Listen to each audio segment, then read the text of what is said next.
Muchas gracias a la presidenta de la Confederación Hidrográfica del Ebro. Y vamos a hablar ahora del libro verde de la gobernanza del agua en España. Va a tomar la palabra Josefina Maeztu. Josefina Maeztu es asesora del secretario de Estado de Medio Ambiente y, por tanto, del Ministerio para la Transición Ecológica. Intervendrá ella sobre unos 15 minutos y después, a continuación, vamos a tener un debate con ella. Si quieren hacer ustedes algún tipo de pregunta, daremos paso, y si no, directamente le haría algunas preguntas yo mismo. Josefina, bienvenida. Qué suerte que haya llegado al momento del comienzo. Tiene usted la palabra. Adelante. Muchas gracias.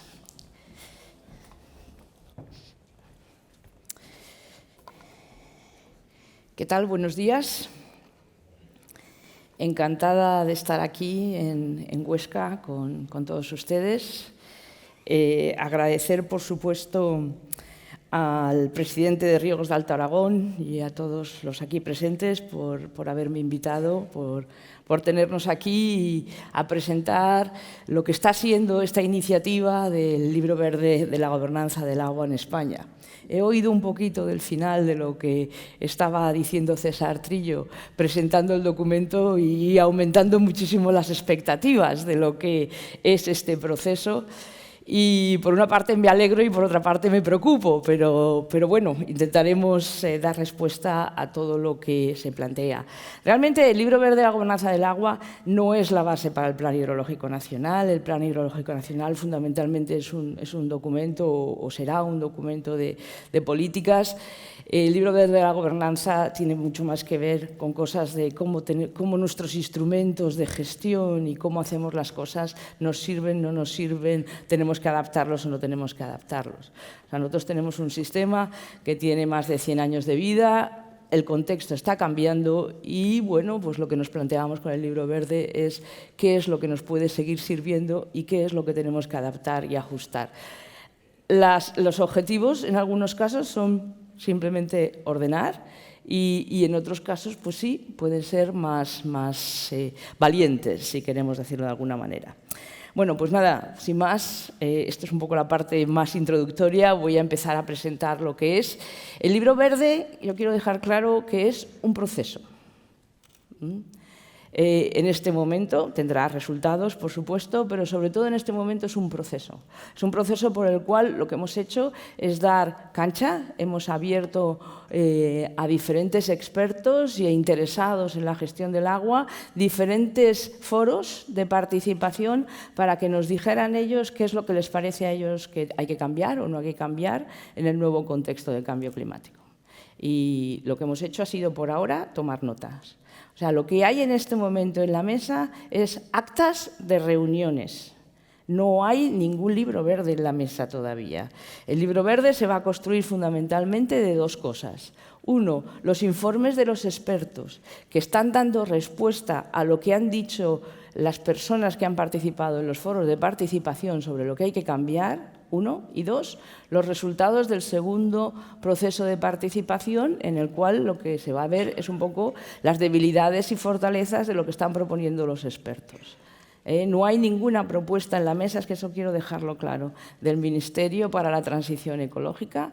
Lo que es un proceso que se da mucho en otras sociedades en las cuales pues, lo que se plantea son procesos abiertos de debate social, de comunicaciones de expertos y sobre la base de eso los políticos o las comunidades de regantes, las comunidades autónomas pueden actuar y recoger parte de esas propuestas para desarrollarlas. Pero es un proceso abierto. En vez de hacer todo por detrás de, si queréis, de las bambalinas de los despachos, lo que se está haciendo es un proceso abierto y transparente.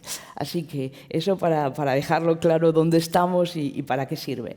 Pero lo que sí que quiero es aprovechar esta oportunidad de que todos ustedes han tomado la molestia de estar aquí y venir a escucharnos, es empezar a decirles un poco lo que hay detrás de los informes que ya nos están presentando, ¿vale? Para que no pierdan el tiempo y que realmente tenga valor añadido el haber venido aquí todos. Bueno, a ver si me funciona. Sí.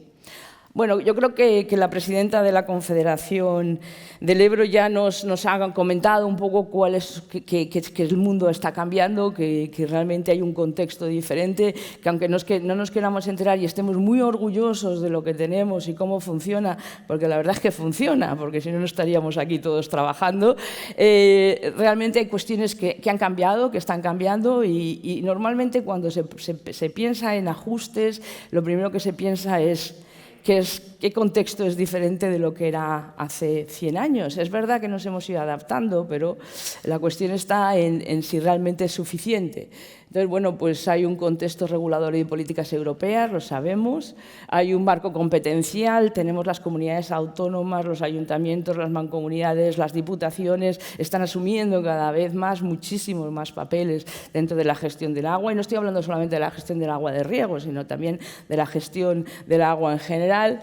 Tenemos una revolución de las tecnologías de la información y la comunicación impresionantes, que realmente nos están llevando a pensar que nos estamos quedando detrás, que tenemos que ir corriendo a recogerlas. Yo sé que hay iniciativas a nivel mundial por parte del Banco Mundial, por parte del Foro Económico Mundial, diciendo bueno, que poniendo la seguridad del agua en primera fila y sobre todo apostando por las herramientas de estas nuevas tecnologías para poder avanzar. Sé que las empresas de agua están trabajando en ello y han estado trabajando y lo tenemos incorporado, pero quizás tenemos que hacerlo, generalizarlo mucho más. Y, por supuesto, los ciudadanos son diferentes, ya no se van a callar, ustedes nunca se callan de todas maneras, pero bueno, van a estar presentes, van a querer participar en los procesos y van a querer estar mejor informados. O sea, y los medios sociales han revolucionado la forma en la que interactuamos con la sociedad y escuchamos a la sociedad en tiempo real. Estos 2 o 3 últimos días, este fin de semana, hemos estado todos muy pendientes de lo que estaba pasando en el Mar Menor y el tema de cómo han funcionado los medios sociales para incorporar información, la propia prensa actuando en tiempo real y trabajando y recogiendo noticias. Bueno, pues si no nos creemos que ese mundo es diferente y que tenemos que adaptarnos a él de otra manera, ya no tenemos tanto tiempo para reaccionar con las cosas, pues tenemos un problema. Y, por supuesto, pues nuestro nivel de exposición y vulnerabilidad a los fenómenos extremos, a la disminución de los recursos, a la variación de las temperaturas, son temas que nos preocupan. Esto, por supuesto, esta transparencia está recogida en un documento de como 50 páginas, pero bueno, lo que intenta un poquito es contarles que ese es el tipo de temas que nos preocupan. Y bueno, pues los objetivos de la política de aguas que se están planteando, como no puede ser de otra manera, son la seguridad hídrica, la adaptación al cambio climático y la protección y mejora de la biodiversidad. No es novedad, creo que esto son cosas que se han ido manejando y cuando estamos hablando de seguridad hídrica, pues estamos hablando, por supuesto, seguridad hídrica de los abastecimientos, salud pública, derecho humano al agua, esto es acceso asequible al recurso por parte de los usos urbanos, mejorar el buen estado por parte de medio ambiente y de los recursos y asegurar la disponibilidad sostenible del agua. No puede ser que, como decía la presidenta del Ebro, que deterioremos la calidad y entonces pues no tengamos un acceso a un agua que podríamos haber tenido. No puede ser que contaminemos nuestros acuíferos y que con ello estemos impactando la salud humana. O sea, yo creo que todo esto son cosas que tienen interacciones unos con otros. Desacoplar la actividad económica. Si vamos a tener menos recursos, vamos a tener que hacer más con menos, ¿no? Eso es de cajón y vamos a tener que asegurar que podemos seguir creciendo, que podemos seguir teniendo la misma actividad económica, pero que no sin utilizar tanta agua. Ya saben ustedes que los escenarios de cambio climático están hablando de una disminución media de los recursos en España para final de siglo de alrededor de un 24% y una disminución de los recursos en ciertas zonas de España, en el Mediterráneo, de casi un 40%. Algo tendremos que hacer, o sea, esto de desacoplar los recursos va de eso, de un poco de intentar ver cómo vamos a poder ajustarnos a esa nueva realidad y, por supuesto, mejorar la resiliencia frente a eventos extremos. Y todavía no he empezado a hablar del libro verde, así que voy a correr. Estos principios ustedes los conocen, los ha comentado la presidenta. También la presidenta ha hablado del tipo de medidas que ya se están planteando dentro de esta nueva política del agua que es tan importante y fundamentalmente va de proteger el patrimonio que tenemos, hidráulico. Yo creo que eso es importantísimo, de diversificar las fuentes del recurso en aquellos sitios donde van a estar bajo mayor estrés y proteger la calidad de las fuentes como políticas de oferta importante, pero no solo. Bueno, entonces la pregunta es si el sistema de gobernanza, es lo que les he dicho al principio, nos permite adaptarnos a este nuevo contexto. Cuando estamos hablando de gobernanza, estamos hablando fundamentalmente de estructuras, estamos hablando de estructuras, actores, instituciones, leyes, ustedes ya eso lo saben, pero estamos hablando también de estructuras de colaboración, coordinación, integración de decisiones, estamos hablando también de procesos políticos, porque también nos afectan, y estamos hablando, como he dicho antes, de normas y leyes, pero estamos sobre todo viendo que todos esos elementos estructurales de la gobernanza tienen que ver con el cumplimiento de una serie de funciones que tenemos que asegurarnos que se prestan, porque si no, no funciona. O sea, si no tenemos buena generación de conocimientos, nuestras decisiones, nuestras estructuras de colaboración y coordinación no van a saber de qué estamos hablando y cómo estamos hablando. O sea, que si no sabemos resolver los conflictos como ustedes tienen, los jurados de riego, difícilmente vamos a poder gestionar el agua adecuadamente. Así que este tipo de... No voy a hablar mucho de esto, sino ya sé que no tengo mucho tiempo, pero bueno.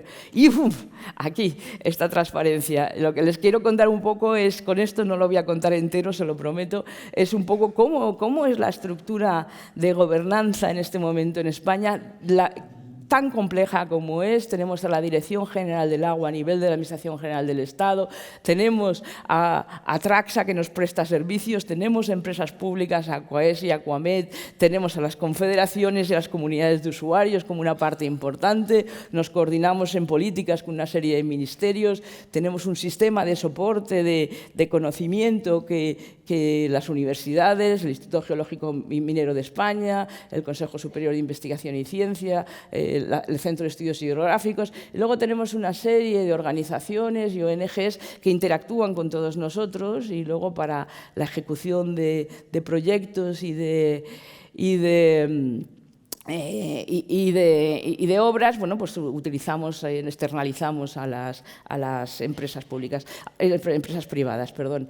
O sea, que todo el sistema es complejo y además no solamente interactuamos entre nosotros, sino también con el mundo internacional. Ay, perdón. Que es lo mismo, o sea, esto lo dije el otro día en Valencia en una conferencia, hay que tener en cuenta que la mayoría de las decisiones de políticas de agua, César, se toman no aquí, sino en Europa, y es en Europa donde tenemos que estar presentes. Europa tiene su propio sistema de conocimiento, que es el JRC, la OSD, consultores, universidades y proyectos europeos, y luego ellos se coordinan muy bien, porque la nueva PAC es una PAC ambiental, entre ellos se han coordinado, Entonces, realmente, si no sabemos cómo funciona esta interacción con Europa y esto es gobernanza, pues mal lo vamos a poder tener en el sentido de poder influir y asegurarnos que realmente esas políticas también nos sirven a nosotros. Bueno, los principios de gobernanza que se están planteando también los tenemos de la OCDE, que son eficiencia, eficacia, participación, equidad, son principios que hemos tenido durante mucho tiempo. Y hay una serie de principios específicos para el tema del cambio climático que hacen necesario, por ejemplo, las comunidades de regantes, como es el empoderamiento de la sociedad, asegurar que hay corresponsabilidad en la gestión del agua, la integración del conocimiento. Es que va a ser todo muchísimo más complejo y el conocimiento no es estable y la situación es incierta, vamos a estar constantemente teniendo que manejar información y conocimiento. Entonces, la iniciativa del Libro Verde pretende ser un ejemplo de cómo debe ser esa nueva gobernanza, en términos participativos al menos, y teníamos unas características del proceso. Una era lealtad institucional, o sea, a partir de todo lo que ya teníamos anteriormente, no estamos partiendo de cero, teníamos todos los debates sobre el Pacto Nacional del Agua, teníamos también unos procesos dentro del Parlamento, de la Subcomisión de Agua y Cambio Climático, que luego se llevó a las Cortes Generales y se aprobaron sus conclusiones. Bueno, pues una serie de valores, si queremos, de cómo hemos hecho ese proceso. El punto de partida, como les he dicho, son esas dos contribuciones. Hicimos una serie de consultas con la Administración General del Estado de enero y febrero del 2019. Luego hemos hecho una serie de foros territoriales, 15, de marzo a junio. Ahora estamos elaborando los informes temáticos y vamos a terminar el debate de los resultados, que queríamos haberlo hecho precisamente en este trimestre, pero como ustedes saben, con todos los problemas políticos que ha habido en este momento, era más complicado. Y estos han sido los sitios donde hemos ido, hemos viajado un poquito, ¿no? Y agradecemos, por supuesto, a la presidenta de la Confederación del Ebro por habernos permitido tener el foro de Aragón y de Rioja en su sede. El sector agrario ha participado de una manera muy activa. Es que siempre se dice que no hayan participado, así que yo les quiero decir que han participado. Estuvieron desde el principio en Galicia, tuvimos el sindicato labrego gallego, en Extremadura tuvimos a 5 representantes de Ferguadiana, Fertajo, las comunidades de regantes, en Baleares tuvimos 1, la Unión de Payesos de Mallorca, en Castilla-La Mancha tuvimos 6 cooperativas agroalimentarias, la UPA, comunidades de regantes, Andalucía tuvimos 14, en Aragón y La Rioja 17, en Castilla y León 10, en el País Vasco 2, en Madrid 7, en Navarra 4 y en Canarias 2. Yo creo que realmente el sector ha participado de una manera muy activa. Esto ha sido un poquito las propuestas que salieron de los foros y, como le he dicho, partimos del Pacto Nacional. Luego planteamos una propuesta más desarrollada, porque el Pacto Nacional hablaba fundamentalmente de 5 ejes: económico-financiero, racionalidad regulatoria, organización y fortalecimiento institucional, mejora de la relación con el ciudadano y fomento de la innovación, pero muchos de estos se han ido llevando. Entonces, luego aquí están las propuestas con personal de la AGE y al final cómo salieron los 11 temas sobre los que estamos trabajando y estamos terminando los informes de los expertos, que como ven ustedes, ahí hay unos temas que son muy importantes. Por ejemplo, la reforma del régimen concesional, la mejora de la coordinación interadministrativa y de los órganos de participación, el fomento de la corresponsabilidad, la fiscalidad y la financiación, que yo sé que son temas que preocupan aquí al público que hay. Entonces, en cada uno de ellos pues, tenían cosas específicas, ¿no? En Galicia les preocupaba muchísimo los pequeños municipios y muchísimo la fiscalidad. Ya saben que además lo bueno es que ya se está generando una respuesta a todo este proceso. O sea, a la gente se lo ha quedado el proceso del libro verde, que era la idea, y se está creando una empresa pública en Galicia precisamente para gestionar el agua en los pequeños municipios. También se va a generar un proceso similar en Extremadura, de un mini proceso del libro verde dentro de la propia Extremadura. El Pacto del Agua de Andalucía se está realizando también con un modelo muy similar al que hemos hecho en el libro verde, o sea que todo esto, la idea es que todos lo hagamos nuestro, ¿no? y que sea de todos. Pero bueno, como ven, en diferentes sitios obviamente los temas que preocupaban eran diferentes. Y bueno, pues quería comentar un poco algunas de las propuestas de FENACORE que se hicieron en diferentes foros, y supongo que también luego Valerio de Palma nos va a contar también un poco lo que ven. Pero bueno, había pues las propuestas de FENACORE, fundamentalmente es la preocupación de que el agua debe ser considerada como un factor de producción. Un poco los comentarios que se hicieron y que se están desarrollando esta propuesta es que obviamente la seguridad hídrica es uno de los objetivos de la gestión del agua y obviamente los usos económicos es uno de ellos y por supuesto se va a mantener en ese sentido, pero hay que mantener la funcionalidad de las fábricas naturales de agua. Lo que hemos visto en el Mar Menor es una lección para todos, o sea que todo tiene su equilibrio, ¿no? Y que realmente es importante. Apoyar y fortalecer las comunidades de regantes, dotar presupuestariamente a las más pequeñas y fomentar las encomiendas de gestión. Y bueno, yo creo que eso es un tema que se está recogiendo ya en el informe de corresponsabilidad e incluso se está ampliando, y ahora se lo puedo comentar un poco. Esto, no modificar el régimen económico-financiero, ¿no? Que eso es un poco lo que me comentabais, y bueno, pues la idea es que en el documento de los expertos lo que se está diciendo, lo que les hemos comentado y que es lo que decía la gente en los procesos de participación, es que hay que asegurar la armonización, la eficiencia y la equidad. No sé si alguien está en desacuerdo con estos 3 principios. Hay que cumplir la normativa europea, evitar agravios comparativos que hay por todas partes y establecer regímenes transitorios acordados con Bruselas. Eso es lo que está planteando fundamentalmente el experto que está haciendo el informe, que obviamente lo que tú no puedes hacer es cambiar unas cosas de la noche a la mañana, que los usuarios que están en este momento pues lo están con unas condiciones adecuadas y, por tanto, pues que en todo caso los cambios deberían de ser para los nuevos usuarios. Luego, mantener la representación de los usuarios de agua de riego en 1/3, eso es lo que las propuestas que estamos recibiendo pues mantienen esa proporción, así que no tenemos por qué pensar que eso va a cambiar. También planteaba FENACORE mantener los contratos de cesión y bueno, ahí sí que hay un poquito de debate dentro de los dos informes que tenemos de los juristas que los están haciendo, pero lo que sí que está claro es que se piensa que hay que mejorar su regulación y aplicación con criterios de transparencia. O sea que a lo mejor no lo hemos hecho suficientemente bien en la administración del agua.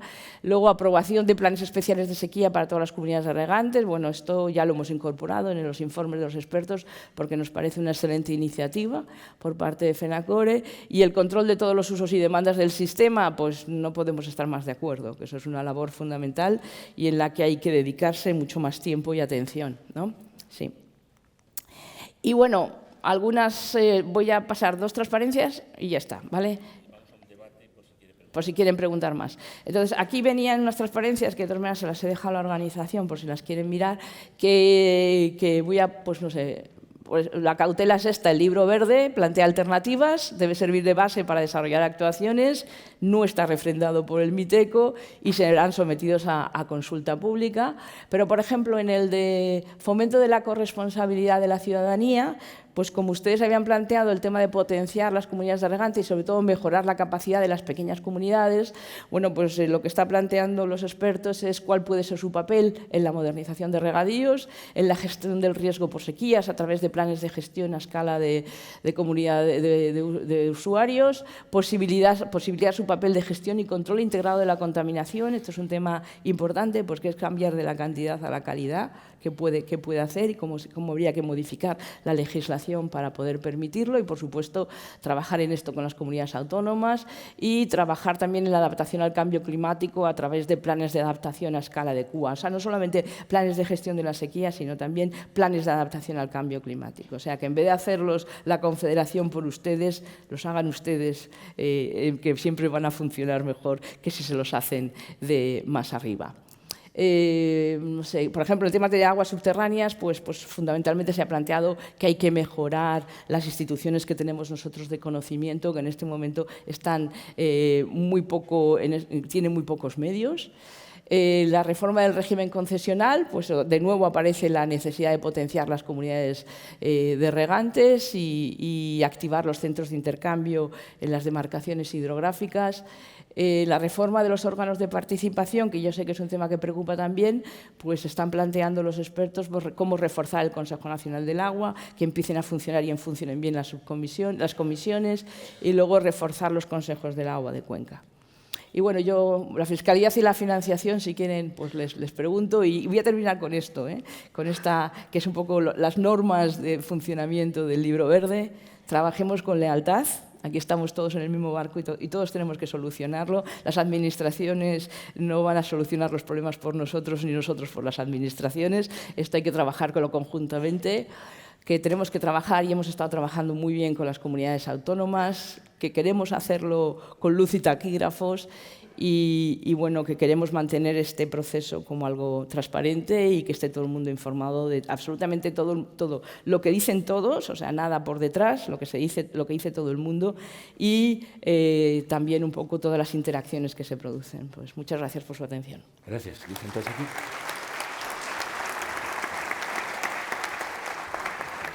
Muchas gracias, Josefina Maeztu. Tenemos unos minutos breves por si quiere haber alguna intervención, si alguien le quiere hacer algún tipo de pregunta.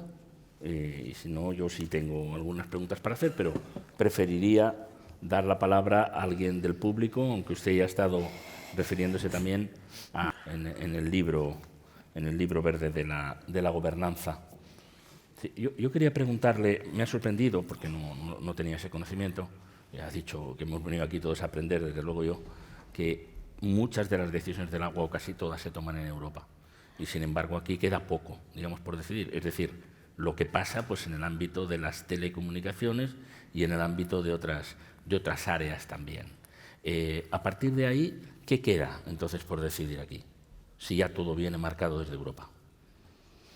Bueno, yo creo que la decisión de España de pertenecer a la Unión Europea tiene consecuencias, o sea, bueno, y positivas, realmente positivas. Y la Unión Europea, sobre todo, ha legislado sobre temas de competencia, como ustedes saben bien, que era su objetivo inicial, de mejorar los mercados, pero también, sobre todo, en temas de medio ambiente. Entonces, realmente, pues la mayoría de los desarrollos legislativos que están teniendo lugar en términos de agua, pues se están desarrollando en Europa. Nuestra legislación lo que ha estado haciendo desde 1985 es correr detrás de las directivas europeas para ir incorporando todos estos cambios que se han ido produciendo en Europa. Eso técnicamente, pero ¿qué espacio queda de decisión aquí? Aquí, en España, hombre, por supuesto. Aquí o en cualquier país de Europa, vamos, sí, propiamente, sí. Hombre, sobre la soberanía nacional. Sí, bueno, yo creo que sí que existe en el sentido de que yo creo que todos los países en Europa, voy a hablar de todos para no hablar solo de nosotros, están haciendo un esfuerzo por reformar y repensar sus políticas de agua. Y en ese contexto las directivas y las políticas europeas son un factor a tener en cuenta, pero no es el único. Yo creo que todo el tema, por ejemplo, de ahora de la adaptación al cambio climático, es verdad que Europa nos exige tener un plan de adaptación al cambio climático y dar recursos precisamente para ese proceso, pero el cómo se hace esa adaptación al cambio climático, qué medidas específicas se toman, cómo se gestiona esa realidad concreta, por supuesto, es un tema que queda en el ámbito nacional. Pero Europa participa en dos cosas, una, en poner las leyes y luego hacer el seguimiento. Entonces, realmente ellos no se meten con cómo lo estás implementando y cómo lo estás gestionando, se hace el seguimiento. Y luego, sobre todo, una manera muy importante que todos lo sabemos, ¿no? Aquí es que financia. Y entonces pone dinero, o sea, que pone el palo y la zanahoria. Y los temas en este momento, pues la política agraria común es una política que en este momento fundamentalmente es lo que se ha venido a llamar una política agraria común ambiental. Entonces, entre ellos se han coordinado precisamente para asegurarse que todo lo que se haga en política agraria no va en contra de las directivas ambientales de la propia Comunidad Europea. Entonces, sí que hay marco de actuación, o sea, sí que hay posibilidades discrecionales de actuación, pero por otra parte mucho viene de lo que está pasando. Y una última cuestión, en las intervenciones anteriores, que eran intervenciones no protocolarias, pero por ejemplo cuando intervenía la presidenta de la Confederación Hidrográfica del Ebro, ya nos advertía también de que hay que gestionar el agua de otra manera, que debemos ser mucho más eficaces, todas estas cuestiones, entre otras razones, porque habrá menos agua, esa es la tendencia, y por el cambio climático. Sobre esto de la percepción del cambio climático ha habido una aceleración en los últimos años. Todavía hay los negacionistas que van diciendo que aquí no pasa nada, pero todos lo sentimos, lo vemos y lo padecemos. Por lo tanto, está ahí. ¿En qué momento salta la alarma? ¿En qué momento saltó atrás cuando se dijo, cuidado, que nos toca directamente al agua? Usted sabe mejor que yo que en algunas comunidades autónomas hace años, y que no se ofendan, en Galicia algunas personas, algunas familias decían, no, el grifo lo dejo abierto porque aquí agua sobra. Hay un momento en que se encienden las alarmas. ¿Cuándo lo puede situar? Bueno, yo voy a contestar la pregunta de dos maneras. Primero, diciendo que hay dos tipos de negacionismo, ¿vale? Hay un tipo de negacionismo que dice que no hay cambio climático, pero eso yo creo que ya se ha difuminado. Y hay otro tipo de negacionismo que dice que no tenemos que hacer nada, que podemos seguir haciendo todo igual, porque aunque haya cambio climático, que lo que estamos haciendo ya nos sirve para adaptarnos al cambio climático. Algunos no le dan valor al negacionismo, pero entre otros partidarios está el presidente de los Estados Unidos, por ejemplo. Sí, por ejemplo, sí. No, bueno, sí. No es menor. Sí, y entonces, ¿en qué momento salta? Es curioso, ¿no? Porque en España yo creo que hemos venido trabajando desde hace ya mucho tiempo en analizar, por lo menos a nivel de conocimiento, cuáles eran los problemas de cambio climático. Y en el 2017 el Centro de Estudios Hidrográficos hace un estudio, que es el que estamos citando todos y el que estamos hablando todos, pero no se hablaba de ello a ese nivel, ¿no? se hablaba, no estaba saliendo como está saliendo ahora a nivel de protagonismo. Entonces, si me pregunta que cómo ha saltado ahora aquí en España, pues yo creo que es que los fenómenos extremos están siendo, sobre todo las inundaciones, están siendo muchísimo más problemáticos. Está habiendo sequías en sitios donde nunca había habido sequías. La Confederación del Duero la tenemos en sequías, que quién se lo podía imaginar, ¿no? Esto, yo creo que esto está fundamentalmente, por lo menos en el mundo del agua, que está saltando como un elemento importante y que ya pues cada vez más tenemos que pensar en cómo adaptarnos. O sea que para mí esos dos elementos son... Pero por supuesto a lo mejor no estoy dando la respuesta política, perfecto, estoy dando la respuesta técnica. No, lo ha dicho bueno. claramente, no, porque en todo caso la percepción, y por el sufrimiento directo, de que hay fenómenos climáticos extremos que antes no se daban y por lo tanto... Bueno, no con la misma intensidad, claro, siempre con se la han misma dado. intensidad, pero el tema del Duero, por ejemplo, es muy gráfico. Sí. Está clarísimo que es así. Gota fría como la del sureste, pues algunos las padecimos durante años en Cataluña o en Valencia, o depende. En Vigo se están planteando hacer desalación. En Vigo, bueno. Efectivamente, en Vigo. En Vigo, digamos, el que pertenece a una comunidad donde muchas veces, como decía una alcaldesa el otro día en Galicia, no hay que hablar aquí de la España vaciada, sino de la España dispersa, porque los núcleos de población son particularmente así, ¿no? Y nuestros embalses no se llenan, o sea, todo este proceso de decir cada vez hacer más embalses para recoger los propios embalses que tenemos no se llenan. O sea, muy bien, Josefina Maestu, pues muchísimas gracias por esta aproximación al libro verde de la gobernanza del agua. No me pregunta nadie, ¿no? No hacía y por lo tanto... Sí, ahí hay un señor. ¿Sí? Bueno, deben espabilar los que quieran preguntar, porque si no, vamos con retraso. Adelante. Hola, venga, ¿qué tal? Con brevedad. Hola, mi nombre es Alfonso Andrés, hablaré luego, creo. Pero hay un tema que me preocupa extraordinariamente, que es cuando se habla de los expertos. A mí me gustaría que dijerais qué expertos, quiénes son los expertos. Porque es que es una manera estupenda de decir lo que uno quiere, diciendo es un experto el que lo ha dicho. Bueno, pero sabemos que hay expertos en un sentido, en otro. A mí me gustaría que se supiera quiénes son los expertos que están haciendo los informes. Pregunta clara. Muy bien.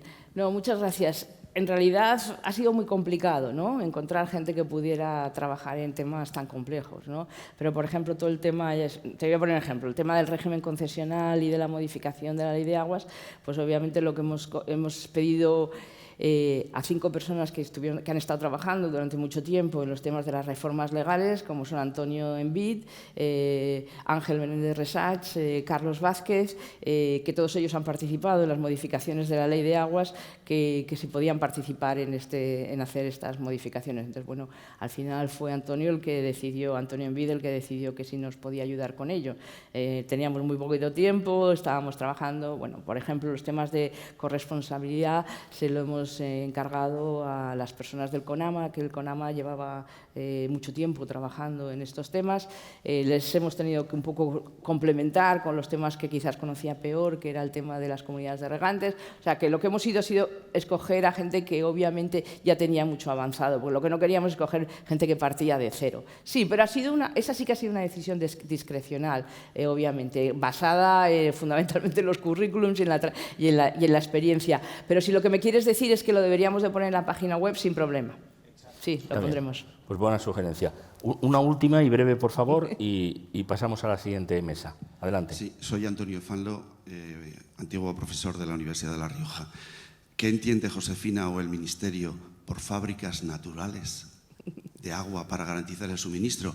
Porque la presidenta de la Confederación ha recordado con buen criterio que gracias a la política hidráulica de casi 40 años sostenida por todos los regímenes para garantizar el agua, la única forma que tenemos en España, dada nuestra singularidad, es obras de regulación. Claro que efectivamente los embalses no se llenan, pero la poquita agua que tenemos es la que tenemos en los embalses. Y lo que no podemos hacer es soltarla gratuitamente en épocas de sequía en concepto de caudales ecológicos. Bueno, yo creo que esto es un debate conceptual más que nada, pero bueno, como usted sabe, nosotros tenemos en este momento una directiva marco del agua que lo que dice es que para garantizar precisamente el suministro sostenible a la población, lo que es importante es mantener el buen estado de las masas de agua. Eso significa que hay que equilibrar las necesidades de extracción por parte de los usos con el buen estado, el mantenimiento ecológico de las masas de agua. Yo creo que eso se puede hacer. Yo creo que depende fundamentalmente de este concepto que usted seguro que conoce, que es el índice de explotación, ¿no? El Water Exploitation Index, que depende de cómo estén estresados los diferentes cuencas hidrográficas. Entonces, bueno, yo creo que fundamentalmente el mensaje es que, y eso es lo que decía, las fábricas naturales de agua, el garantizar el buen estado es lo que nos garantiza la disponibilidad sostenible del agua. Esa es la contestación. Muy bien, pues vamos a concluir. Muchísimas gracias, Josefina. Nada. Gracias por haber estado aquí. Adelante. Muy amable.